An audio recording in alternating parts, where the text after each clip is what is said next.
Hola. ¡Hola!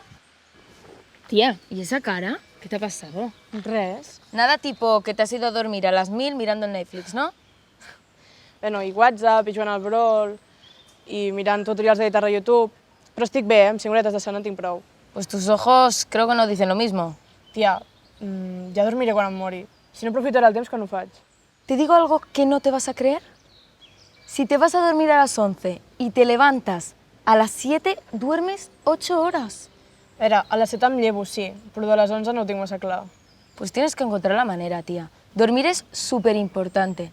Tú piensas que durante la noche nuestro cerebro asimila todo lo que hemos ido aprendiendo durante el día. Tía, y que no es solo por la mala cara, que afecta en los estudios y en todo. Ja, però si dormo 8 hores, no puc estudiar. I si dormo menys per poder estudiar, resulta que no assimilo. Jo ho veig xungo. Tía, tienes que aprovechar más el tiempo y organizarte. Hay tiempo para todo. Lo que no puede ser, tía, es que te sobes en la clase todo el rato. Ja, però és que em toca els nassos que he de sacrificar el moment de calma, que és quan tothom dorm i jo puc fer el que vulgui.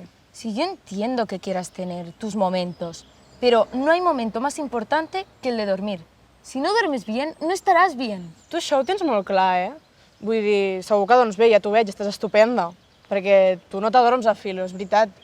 A provar tampoc, però no t'adorms. Sí que apruebo. Y encima tengo tiempo y energía para todo. Mira, tú intenta irte a dormir un poquito más temprano y luego hablamos. Vale.